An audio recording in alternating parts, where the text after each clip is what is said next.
اور سکون ہے، وہاں کوئی روک ٹوک نہیں ہے، تو شوق دکھایا، اور کوئی 80 افراد سے اوپر یعنی لوگ تیار ہوئے، اور دوسری مرتبہ بھی حبشہ ہجرت کی گئی۔ اس مرتبہ کافروں نے یہ سوچا کہ مسلمانوں کے جو یہ اقدام ہیں باہر جانے کے اور ملک سے باہر رہنے کے، اسی کو کسی طرح ہم بند کرائیں۔ تو ان کے مراسم ہوتے تھے نجاشی بادشاہ سے، تو انہوں نے 2 اپنے چالاک بندے تیار کیے کہ وہ نجاشی کے بادشاہ کے پاس جائیں اور ان سے اس طرح یعنی کلام کریں یا یہ بات پیش کریں کہ وہ جس نے مہاجروں کو امان دی ہوئی ہے صحابہ کرام کو،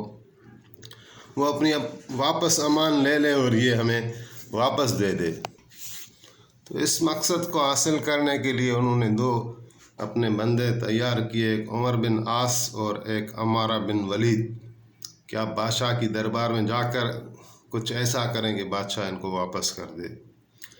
تو یہ جب لوگ گئے ہیں تو بڑے تحفے طوائف لے کر، نیچے چپراسیوں سے لے کر شروع کیے،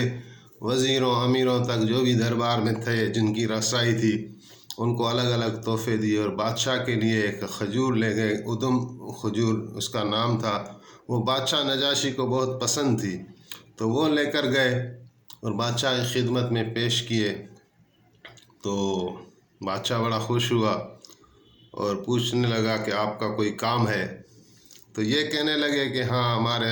ہم ایک کام سے آئے ہیں، ہمارا کام یہ ہے کہ کچھ ہمارے اپنے بھائی ہیں، وہ ہم سے بدظن ہو کر، ہمارے دین سے بدظن ہو کر آپ کے پاس آ گئے ہیں، ہم ان کو لینے آئے ہیں اور آپ سے یہ عرض ہے کہ وہ ہمیں دے دیں۔ تو بادشاہ نے سوال پوچھنے شروع کیے کہ وہ کیوں آئے ہیں اور ایسا کیا تنازع ہے۔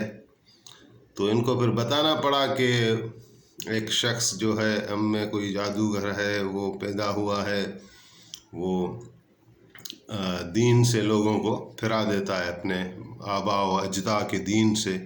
لوگ اس کی باتوں میں آ کر اپنا دین چھوڑ دیتے ہیں۔ تو پھر بادشاہ پھر پوچھنے لگا کہ اس کا دین کون سا ہے؟ تو یہ کہنے لگا کہ نہیں، کوئی اس کا دین تو کوئی نہیں ہے یہ وہ۔ بادشاہ نے کہا کہ نہیں، ایسا تو ہو نہیں سکتا کہ لوگ، اگر اس کا کوئی دین نہیں ہوتا تو لوگ اس کے قائل کس طرح ہوں گے، اس کے فالوور کس طرح ہوں گے۔ اور بادشاہ نے کہا کہ میں ایسے نہیں ان کو حوالے کروں گا، میں ایسا کرتا ہوں کہ ایک مجلس ترتیب دیتا ہوں جس میں آپ بھی ہوں وہ بھی ہوں، اور آپ اپنی بات بیان کریں وہ اپنی، پھر میں فیصلہ کروں گا۔ تو مہاجرین مکہ کو بادشاہ کی طرف سے میسج ملا کہ آپ آ جائیں دربار میں اور آپ کا یہ فیصلہ رکھا گیا ہے۔ تو مہاجرین مکہ کے کافروں کے ستائے ہوئے لوگ تھے، پہلے ہی پریشان تھے، یہ کچھ ٹائم یہاں ابھی امن و سکون کا سانس لیا تھا کہ دوبارہ وہی لہر۔ تو جیسے ہی ان کو یہ پیغام ملا بادشاہ کا تو وہ پریشان ہو گئے، پریشانی کی لہر ان میں دوڑ گئی۔ لیکن انہوں نے پھر آپس میں مشورہ کیا کہ بادشاہ کے ساتھ کلام کون کرے گا، تو اپنا متکلم امیر حضرت جعفر طیار کو مقرر فرمایا کہ یہ بات کریں گے۔ تو جانا تو تھا، بہرحال مہاجرین تیار ہوئے اور بادشاہ کی دربار میں حاضر ہوئے۔ تو سب سے پہلے ایک قلیل جماعت تھی، جیسے ہی داخل ہوئے تو جو بادشاہ کے یہاں ایک آداب تھا کہ جو بھی جاتا وہاں تعظیم کا سجدہ کرتا تھا، جھکتا تھا۔ قریش نے بھی کیا اور سارے کرتے تھے، لیکن جب یہ صحابہ کی جماعت وہاں گئی تو بادشاہ کا تعظیم کا سجدہ نہیں کیا، بلکہ سیدھے جا کے کھڑے ہو گئے۔ تو وہاں بیٹھے امیر وزیر اور خاص طور پر قریش، ان کو موقع مل گیا کہ بادشاہ یہ دیکھیں، ان کو تو بادشاہ کا ادب نہیں ہے۔ تو بادشاہ ان پر متوجہ ہوا تو حضرت جعفر نے کلام کیا، فرمایا کہ ہمارے نبی علیہ السلام نے ہمیں سوائے ایک خدا کے کسی کے سامنے جھکنے کی اجازت نہیں دی۔ سجدہ ہم کسی کو نہیں کرتے، ہم سجدہ صرف اللہ کو کرتے ہیں، اور مخلوقات میں کسی کو سجدہ جائز نہیں ہے، اس لیے ہم نے سجدہ نہیں کیا اور نہ کسی بھی صورت میں ہم کریں گے۔ تو اس پر نجاشی بادشاہ نے کہا کہ یہ سچ کہتا ہے۔ پھر جو ہے بادشاہ نے ان سے پوچھا عمر بن عاص سے، بھائی کیا آپ ان کو کیوں لینا چاہتے ہیں؟ یا حضرت جعفر کو کہا کہ جعفر، یہ لوگ مکے والے آپ کی قوم کے لوگ ہیں، آپ کو لینے آئے ہیں، تو اگر میں آپ لوگوں کو ان کے حوالے کر دوں تو حضرت جعفر نے کہا کہ بادشاہ سلامت، آپ ان سے پوچھیں کہ یہ ہمارے پیچھے کیوں آئے ہیں؟ کیا ہم نے ان کا کوئی قرض لیا ہوا ہے، قرض لے کر بھاگے ہوئے ہیں؟ ہم نے کوئی ان کا خون خرابہ کر کے ہم نے کوئی بھاگے ہوئے ہیں وہاں سے، یا ہم نے کوئی اور فساد پھیلا کر ان کو کوئی نقصان پہنچا کر یہاں آ کے پناہ لی ہے؟ جب جواب نفی میں ہے، جب ہم نے ایسا کوئی ان کا نقصان نہیں کیا تو یہ ہمیں کیوں لینے آئے ہیں؟ تو اس پر عمر بن عاص والوں نے کہا کہ نہیں یہ تو ہمارے بھائی ہیں، انہوں نے کوئی خون دنگا فساد کچھ نہیں کیا، نہ قرض لیے ہیں، بلکہ یہ ہے کہ یہ ہمارے دین سے، آبا اجداد والے دین سے ہٹ کر کسی اور دین پر آ گئے ہیں، اور ہم یہ چاہتے ہیں کہ واپس ان کو لے جائیں اور اپنے دین میں ہی شامل کریں، تاکہ ہماری قوم میں جو یعنی ایک اتحاد ہے وہ قائم رہے۔ تو اس پر حضرت جعفر نے کہا کہ بادشاہ سلامت، ہماری قوم بڑی پست تھی، پستیوں میں گری ہوئی تھی، جوا، شراب، ظلم، زنا ہمارے معاشرے میں عام تھا، اور سینکڑوں بتوں کی پوجا کرتے تھے، اور پھر اللہ تعالیٰ نے عالی نسب بنی ہاشم میں حضرت محمد بن عبداللہ صلی اللہ علیہ وآلہ وسلم کو رسول بنا کے بھیجا۔ اس نے ہمیں ان ساری برائیوں سے روکا اور اللہ تعالیٰ کی وحدانیت کی طرف پکارا، تو ہم جو ہے وہ بری عادتیں چھوڑ کر، وہ خود بھی نیک ہے، نیکی کا حکم کرتا ہے، برائی سے منع کرتا ہے، اور ہمیں بھی جو ہے وہ برائی سے منع کرتا ہے اور نیکی کا حکم دیتا ہے، اور ہمیں بھی یہی ترغیب ہے کہ ہم بھی یہی کام کرتے رہیں۔ اور اس پر جو ہے وہ کلام الہی نازل ہو رہا ہے۔ تو نجاشی بادشاہ اصل میں نیک طبیعت انسان تھا، اور عالم بھی تھا، نصرانی تھا، عیسائی، اور وہ جانتا تھا۔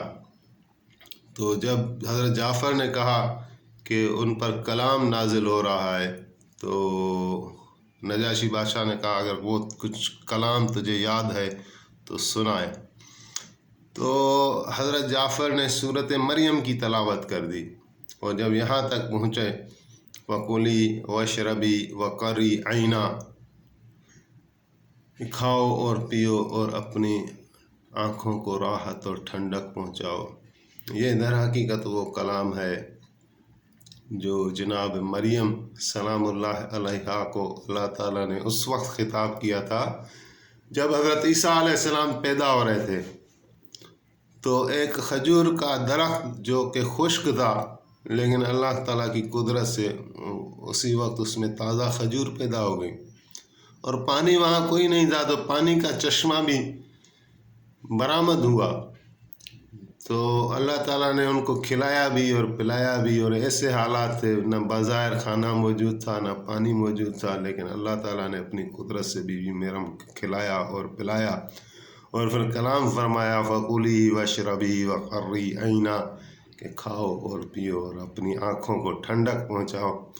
جب حضرت جعفر یہاں تک پہنچے تو نجاشی بادشاہ زارو قطار رونے لگا، اور جو نجاشی بادشاہ کی دربار میں نصرانی علماء تھے وہ بھی رونے لگے، اور کہنے لگے کہ یہ وہی نبی ہے جس کی بشارت انجیل میں ہے۔ تو اس پر جو ہے عمر بن عاص اور عمارہ بن ولید جو قریش کے نمائندے تھے، یہ تو پریشان ہو گئے اور کہا کہ بادشاہ تو ان سے اثر لے رہا ہے۔ تو فوراً کہا کہ بادشاہ سلامت، ان کے نبی کا اور ان کا جناب عیسیٰ علیہ السلام کے بارے میں عقیدہ صحیح نہیں ہے۔ تو بادشاہ تھوڑا متعجب ہوا اور حضرت جعفر سے پوچھا کہ ہاں بھائی، عیسیٰ علیہ السلام کے بارے میں تمہارا نبی کیا کہتا ہے؟ تو حضرت جعفر نے کہا کہ عیسیٰ اللہ کے نبی ہیں، عیسیٰ اللہ کے بندے ہیں، عیسیٰ اللہ تعالیٰ کے کلمہ ہیں جن کو اللہ تعالیٰ نے القا کیا جناب مریم سلام اللہ علیہا کو، اور نہ عیسیٰ اللہ ہے اور نہ عیسیٰ اللہ کا بیٹا ہے۔ تو نجاشی بادشاہ نے اسی وقت جو ہے ایک زمین سے تنکا اٹھایا اور کہا کہ جتنا جعفر نے بیان کیا ہے عیسیٰ علیہ السلام اس تنکے جتنے بھی، نہ اس سے بڑے ہیں نہ چھوٹے ہیں، یہ بالکل صحیح بیان کیا ہے۔ اور پھر ان کافروں کی طرف متوجہ ہوا بادشاہ اور کہا کہ چلے جاؤ میری دربار سے، اور یہ تحفے طوائف جو لے کر آئے ہو یہ بھی لے جاؤ، میں کبھی بھی رشوت لے کر اللہ کے سچے دین کے پیروکار تمہارے حوالے نہیں کروں گا۔ تو قریش یہاں سے بھی رسوا ہو کر خوار ہو کر واپس آ گئے۔ تو انشاءاللہ یہ جاری ہے انشاءاللہ۔